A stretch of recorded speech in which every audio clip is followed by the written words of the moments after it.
All right, welcome back. It is the Vegas Take Sharp and Shapiro. So glad you could join us. We just got off the phone with Michael Avenatti, admitting that he wanted to punch Tucker Carlson on several occasions during that interview, but the only reason why he didn't is he admits at the time he wanted to run for president. He also confirmed what we probably already knew, but he said that UNLV's Brandon McCoy was paid in several different installments, and apparently he has the proof to back it up. Did Marvin Menzies know about it? Did UNLV know about it? These are questions that eventually are going to have to be answered as more of these details come out. We're also taking your phone calls, your reaction to that interview with Michael Avenatti at 257-5396. Again, 702-257-5396. Let's start off with Mike, who's been waiting patiently on hold. How are you, Mike? What's up, Mike?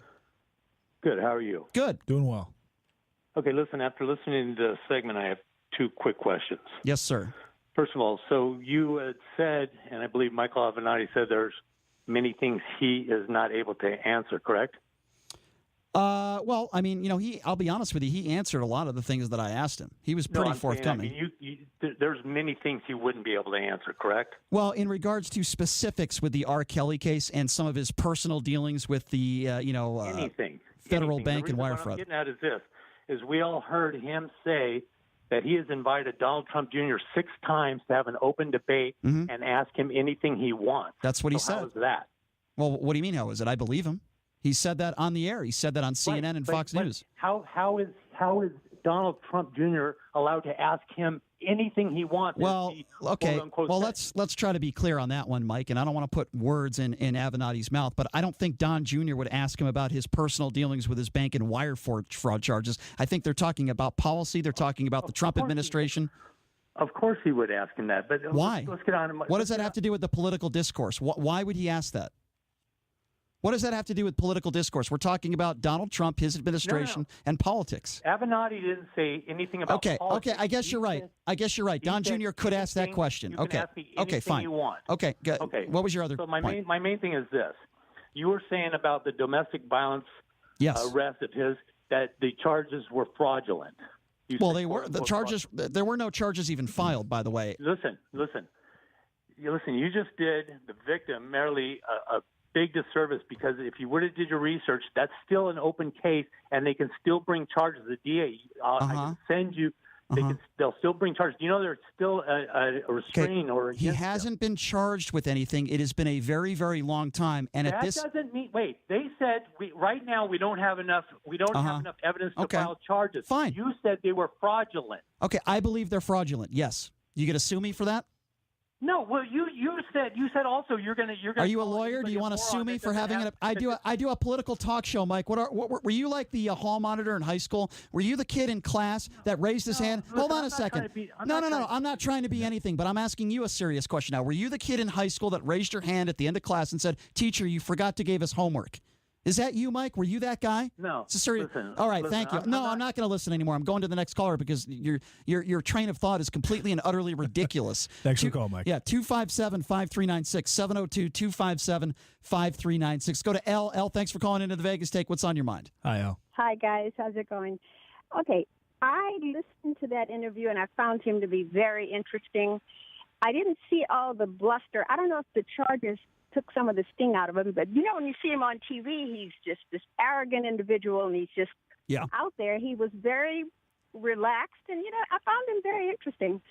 And for the caller, for your Twitter followers and all these people who are upset with you interviewing him. Idiots. These are the same people that idolize Trump. Exactly.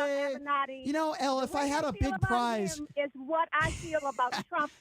The most disgusting, and they're just forcing him down our throats. I can't even turn on my TV. You know what, Al? I'm so glad you dropped that logic bomb on our show, because you are so right. These idiots on my Twitter page, on our Twitter page, that think Michael Avenatti is just the worst scumbag in the world, this felon, which, by the way, he's not. And then when it comes to Donald Trump, they fail to criticize him for anything. The guy demonizes people on a daily basis. Go figure. And I want to know this much. Now, they said Donald Trump Jr., he's a coward, so he's going to plead the fifth. Everything that's going on in New York, which he's going to have to answer to, he can't plead the fifth with that. He needs to actually answer those charges, I guess, with an attorney. Is that how that works? I believe that. Yes, I do. I do believe that's how it works. And it's funny because now Don Jr. has to answer questions, right? A Republican-led Senate Intelligence Committee dropping down a subpoena, and people are saying, "Oh, it's not really a big deal." No, this is a big deal. This is a huge deal. The truth will prevail, and I see all of them in orange jumpsuits at some point in time, even the president. I love the show. Thank you, L. Thanks a lot, L. Thank you, L. And I appreciate it. He was not arrogant. He was very, very confident and very, very eloquent. He handled himself really well in that interview. Look, there's a lot of attorneys. This is what I can't stand, people like Tucker. And by the way, the number to call if you want to be a part of the show, 257-5396. Again, that number, 257-5396. You know, people on Fox News like Tucker Carlson, there's a few others, Laura Ingraham, who I just think is a horrific human being. You know, they call him the creepy porn lawyer, right? And then they criticized him for representing Stormy Daniels. Like, you can't represent somebody who is a porn star. Like, that is some horrible thing to do. Okay, there's nothing creepy about that, number one. Number two, Stormy Daniels benefited off of this whole situation tremendously, okay? And the reason why she wrote this book and the reason why she continued to dance was for monetary value. And the reason why she can show up at Deja Vu in Vegas and get paid a couple $100,000. Yeah, exactly. Is because of this legal case. And Michael Avenatti has every right, just like Garagos and Madeline, what's her name? I forgot her name, the attorney. Albright? All these people. Gloria Allred, not Madeline Albright. Yeah. Gloria Allred. Allred. Okay, these high-profile attorneys, when they make these appearances, sure, it helps their career. It gets their name out there. But they're also providing a service for their clients. And he already was in, he went over this, he was in a couple of billion-dollar cases. He was in a suit against Paris Hilton. He was in a suit against Donald Trump and The Apprentice. So he had already had a taste of this success prior to Stormy Daniels. And look, is he going to run for president? No. He would have no chance of winning. I think he would have had probably no chance even a year ago because he doesn't really have the experience. Now, I think he's a smart guy. I think he's made some mistakes, and I don't know what's going to happen with this bank and wire fraud thing. But these morons on Twitter, what do they think? They think I wanted Michael Avenatti. We wanted him to come on. And how does that question go, by the way, Brian? So you're going to ask that question. What do you think he's going to say? How do you ask that question? Yeah. What do you think he's going to say? And I do want to give you credit because you're the one that contacted Michael Avenatti, and you're the one that got him on the show. So I give you tremendous kudos, Mr. J.D. Sharp, for getting Mr. Avenatti. You got the ball rolling. So thank you for that. I appreciate it. It was a great interview. I think it was. And I think he was very forthcoming. I'm going to tell you what, this is bad news for UNLV. This is bad news for a lot of these college universities. They should be scared. I don't know what the university knew. I don't know what Marvin Menzies and his staff knew, but certainly McCoy and his family knew what was going on. Certainly, the people that were making the payments, they knew what was going on. This is a huge problem in college basketball. And again, I agree with Avenatti when he says, look, some of these players probably deserve to get paid, but right now it's against the law. And these universities, they're cheaters. Okay? And there's no doubt that players should be getting paid to some degree. I mean, how much money did Zion Williamson make Duke this year? Yeah. $100 million? Yeah. $150 million? Yeah. I mean, it's insane. There is value for what they're doing, a huge amount of value for what they're doing for these universities. Yeah. I mean, it's just insane. And as far as Morelli's charges against Michael Avenatti, if there was sufficient evidence, let's just call it for what it is, for you nimrods out there that are like, oh, my God, I can't believe he's defending Michael Avenatti. I can't believe it. If there was sufficient evidence and there was an abundance of evidence that Michael Avenatti committed a crime here, I can almost guarantee you that he would have been charged by now. And not only that, name a lawyer in the last 20 years who's been more involved in public in very, very large, high-profile cases than Michael Avenatti in 2008, 2019. Yeah. Johnny Cochran? Sure. That's it. And you got this He's obviously a very, very good lawyer. You got this high-profile attorney that wasn't even charged with domestic violence, but there were accusations. No charges have been filed. And in this Me Too time, the fact there wasn't even a misdemeanor charged, like you said, that kind of says it all. Yeah. Yeah. I mean, to me, anyone out there who thinks that I think domestic violence is okay, you're an idiot. Okay. And unfortunately, there's a lot of idiots out there that are on the left and the right, but particularly today, I'm talking about the lunatics that are on the right that did whatever they could to try to get this guy Avenatti to not come on our show and criticize what we are doing. Well, screw you. And I'll say this. Someone used the name Shap, and Shap it's a local Las Vegas thing. So whoever you are in the Vegas media market, in the radio market, what you did was tortious interference. Yeah. By the way, Avenatti just texted me. and he said I could use his nickname for Donald Trump, Biff. He's giving me permission to use it. So that's the good news. So he franchised you that name. Was there a price attached to it? He just texted me. He said he'd love to come on our show again. And this isn't about kissing anybody's ass. This is about doing our job. And I believe we did do our job, that we asked the prevalent questions. The reason why I wanted to have him on, and JD, I know you're with me on this, we wanted to ask him about the UNLV stuff because that's a big local story that's very important. He answered those questions. I wanted to ask him about R. Kelly best he could. He answered those questions. I wanted to ask him a little bit about Don Jr. and Stormy Daniels. He answered those questions. I wanted to ask him about CNN, about the Tucker Carlson interview, which got about a gazillion views. He answered those questions. In fact, he gave us more stuff than we thought we would get from him, and I appreciated his honesty. Now, in regards to the personal stuff about the bank and wire fraud, I don't know what's going to happen there. Why would I ask him those questions? It's an ongoing litigation thing. He's not going to give us details into that, and we'll wait and see what happens. And then if he's charged with something, then we can, if he's actually, I should say he's found guilty of something, not charged. If he's found guilty, then we'll revisit that.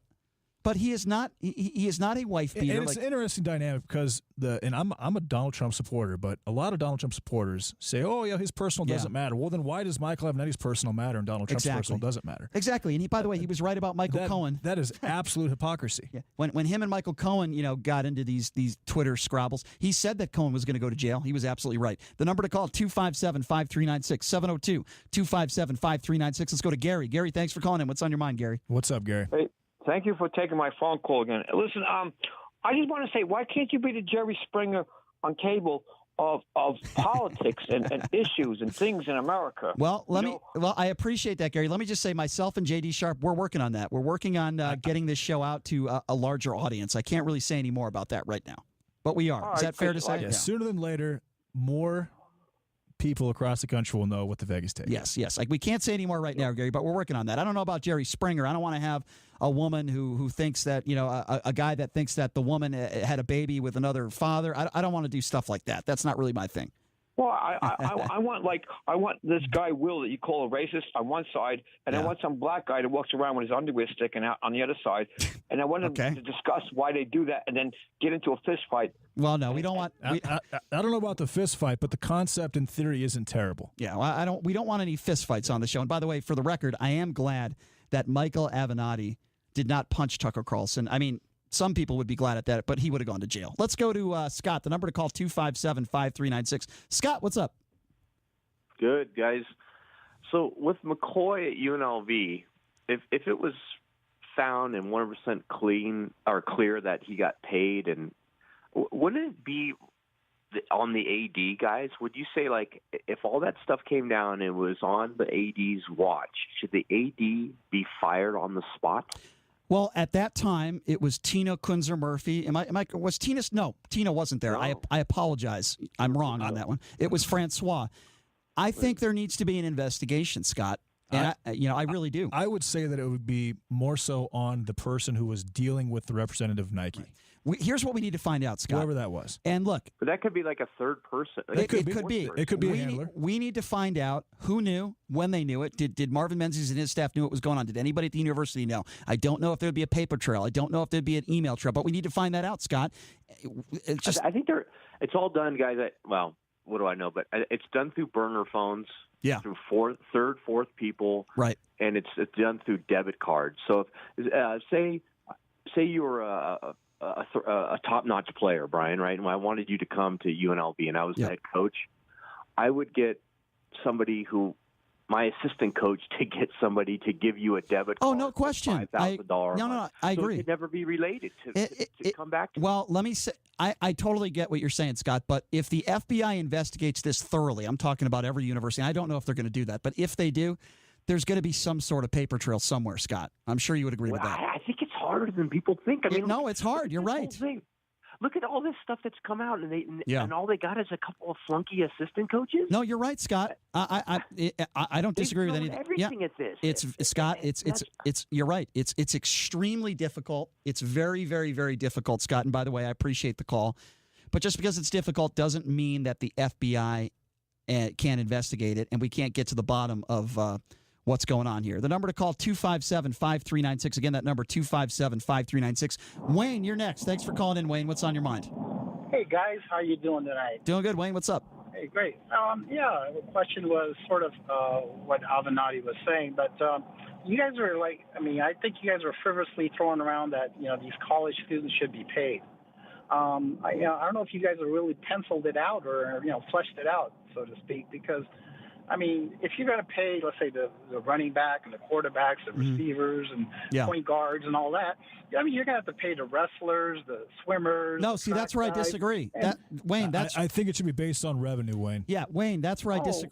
It should be based on revenue. Look, the men's golf team, don't get me wrong, UNLV has a fantastic golf team, but they're not making money. Should be included in that as well. Yeah, absolutely. It has to be based on is the program making money for the university? For example, the Big Ten network, right? The SEC network. Without college players, those networks don't exist. True or false? Okay.